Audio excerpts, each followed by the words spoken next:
میں تو کہوں گا اس کے بارے میں سوچنا بھی چھوڑ دیں۔ This is our city, Mr. Erdogan. It's not your city, it's our city. Nitin Yahoo نے کسی ملک کا نام تو نہیں لیا، لیکن اس کا اشارہ بہت واضح تھا، اور وہ اشارہ تھا طیب اردگان کی طرف، اس ملک کی طرف جو کبھی سلطنت عثمانی کا حصہ رہا ہے۔ اب سوال یہ ہے کہ نیتن یاہو نے یہ سب کیوں کہا؟ کہ اچانک 100 سال سے بھی پرانی عثمانی سلطنت کیوں یاد آ گئی؟ اگر یہ سب کچھ سمجھنا ہے تو دوستو ہمیں تاریخ پر نظر ڈالنی ہوگی، اور جب ہم تاریخ پہ نظر ڈالتے ہیں تو ترکی اور اسرائیل کے تعلقات ہمیشہ اتار چڑھاؤ کا شکار رہے ہیں، لیکن پھر بھی یہ کہا جا سکتا ہے کہ زیادہ تر وقت یہ دونوں ایک دوسرے کے قریب ہی رہے ہیں، کیونکہ یہ دوستی کھل کر سامنے آتی تھی اور کبھی چھپ کر چلتی تھی، لیکن دوستی موجود ضرور رہتی تھی۔ مثال کے طور پر اگر ہم آغاز سے دیکھیں تو ترکی دنیا کا وہ پہلا مسلم اکثریتی ملک تھا جس نے اسرائیل کو ایک ریاست کے طور پر تسلیم کیا۔ 1949 میں ترکی نے اسرائیل کو باقاعدہ ایک ملک کی حیثیت سے قبول کر لیا تھا۔ اس کی ایک بڑی وجہ یہ تھی کہ اس زمانے کا ترکی کافی پرو ویسٹ تھا، یعنی وہ مغرب کے زیر اثر تھا اور بہت زیادہ وہ سیکولر تھا۔ اس کی پالیسیاں سب کچھ مغرب کے مطابق ہوتی تھیں۔ ترکی اور اسرائیل کے تعلقات کافی مضبوط تھے، صرف تجارتی نہیں بلکہ فوجی اور انٹیلیجنس تعاون میں بھی دونوں ممالک ایک دوسرے کے بہت قریب تھے۔ In 1998, I hosted the Prime Minister of Turkey. His name was Yilmaz.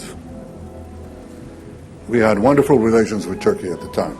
پھر وقت گزرتا گیا اور ہم آ گئے 2000 کے دور میں۔ سن 2000 کے بعد سیاست آہستہ آہستہ بدلنا شروع ہو گئی۔ یہ وہی دور تھا جب اردگان اور ان کی جماعت ترکی کی سیاست میں مضبوط ہوتے گئے۔ اردگان کے آنے کے ساتھ ہی ترکی کے اندر اسلامی سوچ کا دوبارہ ابھار ہوا۔ وہ سوچ جسے عثمانی سلطنت کے بعد سیکولر قیادت نے دبانے کی کوشش کی تھی، اب پھر سے واپس آنے لگی تھی۔ جو مذہبی چیزیں ایک لمبے عرصے تک محدود یا ممنوع تھیں، ان پر سے پابندیاں بھی آہستہ آہستہ ہٹنے لگیں، اور صرف ترکی کے اندر ہی نہیں بلکہ اردگان نے ترکی کی سرحدوں سے بھی باہر اپنا اثر دکھانا شروع کر دیا تھا۔ انہوں نے نرم انداز میں پوری مسلم دنیا کے اندر عثمانی سلطنت کی واپسی اور اس کے دوبارہ ابھرنے کی سوچ پھیلانے کی کوشش کی۔ یعنی یہ پیغام دیا گیا کہ کبھی ترکی ہی وہ طاقت تھا جس نے صدیوں تک مسلم دنیا کی قیادت کی، اور آج بھی وہی یہ کردار ادا کر سکتا ہے۔ اور میں آپ کو بتا دوں یہ صرف باتوں تک معاملہ محدود نہیں رہا، دنیا نے یہ بھی دیکھا کہ ترکی نے عملی طور پر اپنے اثر رسوخ کو پھیلانا شروع کر دیا۔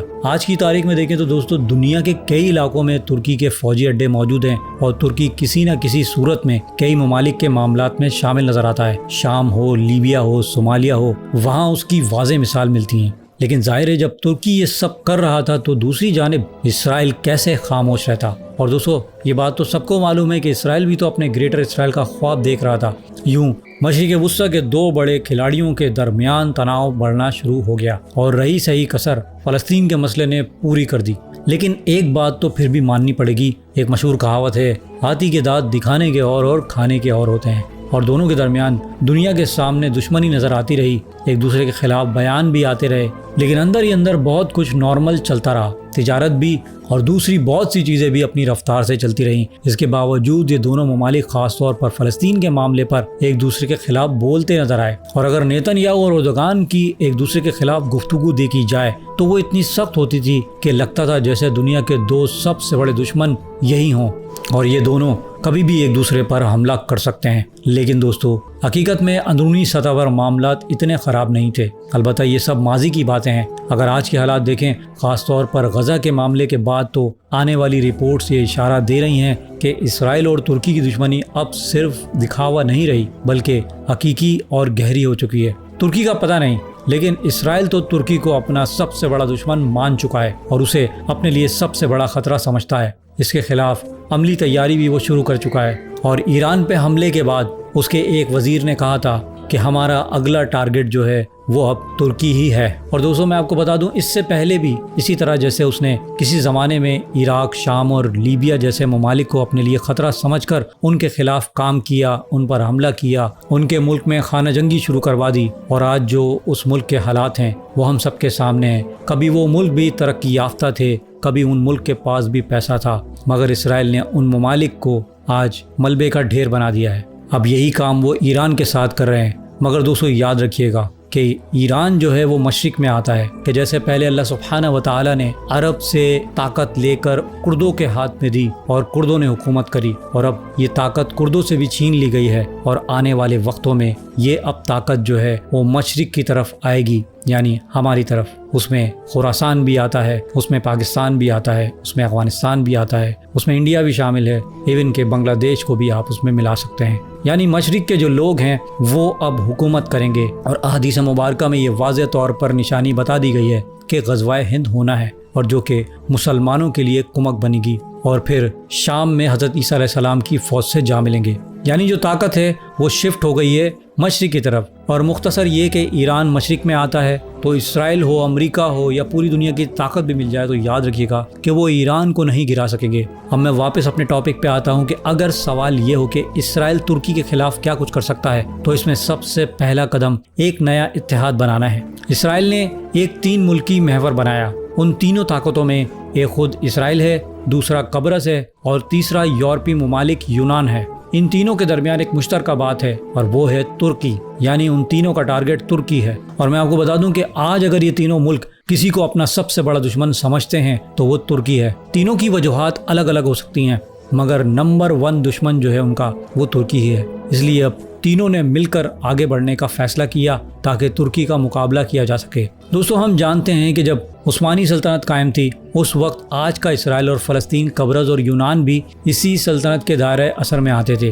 اب آپ سمجھ سکتے ہیں کہ نیتن یاہو نے ایسا بیان انہی ممالک کے سامنے کیوں دیا تھا، کیونکہ ترکی جو ہے وہ نیٹو ممالک میں بھی آتا ہے۔ اور اب آگے بڑھیں تو ایک اور بڑا قدم جو اسرائیل ترکی کے خلاف اٹھا سکتا ہے وہ ہے ترکی کو نیٹو سے باہر نکالنا۔ اگر آپ نے غزہ کے پورے دورانیے میں اسرائیلی میڈیا اور سوشل میڈیا کو دیکھا ہو تو آپ نے ضرور یہ بیانات سنے ہوں گے کہ ترکی کو نیٹو سے نکال دینا چاہیے۔ اسرائیلی وزراء بھی بار بار ایسے بیانات دے چکے تھے، اور وہ اس معاملے میں کافی سنجیدہ نظر آتے ہیں۔ ان سب کا موقف یہ رہا ہے کہ ترکی کے اقدار مغرب کے اقدار سے نہیں ملتے۔ اور اسرائیل یہ کیوں چاہتا ہے؟ اس کی وجہ یہ ہے کہ جب تک ترکی نیٹو کا حصہ ہے اس پر حملہ کرنا اسرائیل کے لیے تقریباً ناممکن ہو جائے گا۔ اور ہمیں یہ بھی نہیں بھولنا چاہیے کہ نیٹو میں زیادہ تر ممالک ایسے ہیں جو کسی بھی بڑے بحران میں براہ راست یا بالواسطہ اسرائیل کے حق میں کھڑے ہو جاتے ہیں۔ اب ایک اور اہم بات یہ ہے کہ ممکن ہے کہ آنے والے دنوں میں اسرائیل کو ترکی کو نیٹو سے نکلوانے کی اتنی ضرورت ہی نہ پڑے، کیونکہ نیٹو خود ہی کمزور پڑتا جا رہا ہے۔ امریکہ میں ٹرمپ کے آنے کے بعد سے اس کی پالیسی کی وجہ سے نیٹو مسلسل آلریڈی کمزور ہوتا جا رہا ہے، اور ایران جنگ کے بعد تو یہ سب ہم نے صاف دیکھ لیا ہے، اور خطرہ بڑھ رہا ہے کہ اگر صورتحال ایسی ہی رہی تو نیٹو خود ہی ختم ہو جائے گا اور عملاً بے اثر بن جائے گا۔ اس کے علاوہ ایک اور چیز جو اسرائیل مستقبل میں ترکی کے خلاف استعمال کر سکتا ہے، اور وہ ہے معاشی محاصرہ۔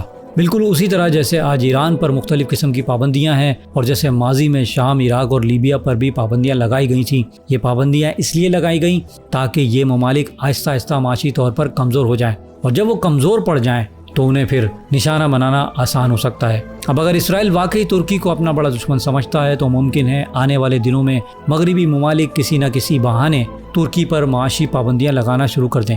اور ویسے بھی ترکی کی کرنسی پہلے ہی بہت بری طرح گر رہی ہے۔ پچھلے چند سالوں میں جتنی تیزی سے ترکی کی کرنسی نیچے آئی ہے، اتنی تیزی سے دنیا کی بہت کم کرنسیاں گری ہیں۔ مگر دوستو یہ یاد رکھیے گا، قرب قیامت سے پہلے قسطنطنیہ پر قبضہ ہونا ہے، اور یہود و نصارہ مل کر ترکی کو قبضہ کر لیں گے۔ اور ہم یہ دیکھ رہے ہیں کہ کس طرح سے وہ ملکوں پہ قبضہ کر لیتے ہیں۔ وہ ایک ترقی یافتہ، ایک طاقتور ملک کو بے بس کر دیتے ہیں اور اس پر قبضہ کر لیتے ہیں۔ اور اگر کوئی یہ سمجھتا ہے کہ یہ ممکن نہیں، تو آج ہمارے سامنے کئی مثالیں موجود ہیں، جیسے ایران پر وہ قبضہ کرنے کی کوشش کر رہے ہیں، مگر اللہ سبحانہ و تعالیٰ کو کچھ اور ہی منظور ہے۔ بے شک مشرق سے فوجیں چلیں گی، سیاہ علم برآمد ہوں گے، کوئی طاقت ان کو روک نہ سکے گی، ان کا رخ پھیر نہ سکے گی۔ اور وہ ایلیا حضور صلی اللہ تعالیٰ علیہ وسلم کے زمانے میں یروشلم کا نام تھا، اور وہ ایلیا میں جا کے اپنے جھنڈے نصب کر لیں گے، یعنی وہ یروشلم کو فتح کر لیں گے۔ اللہ سبحانہ و تعالیٰ سے دعا ہے کہ ہمیں یہود و نصارہ کے مکر و فریب سے محفوظ فرمائیں، آمین۔ اگر دوستوں میری ویڈیو آپ کو اچھی لگی تو اسے لائک اور شیئر کرنا نہ بھولیے گا، اور مزید ایسی ویڈیوز کے لیے میرے اس چینل کو سبسکرائب کر لیجئے۔ اب میں ملوں گا آپ کو ایک ایسی انفارمیٹیو ویڈیو کے ساتھ، تب تک کے لیے اللہ حافظ۔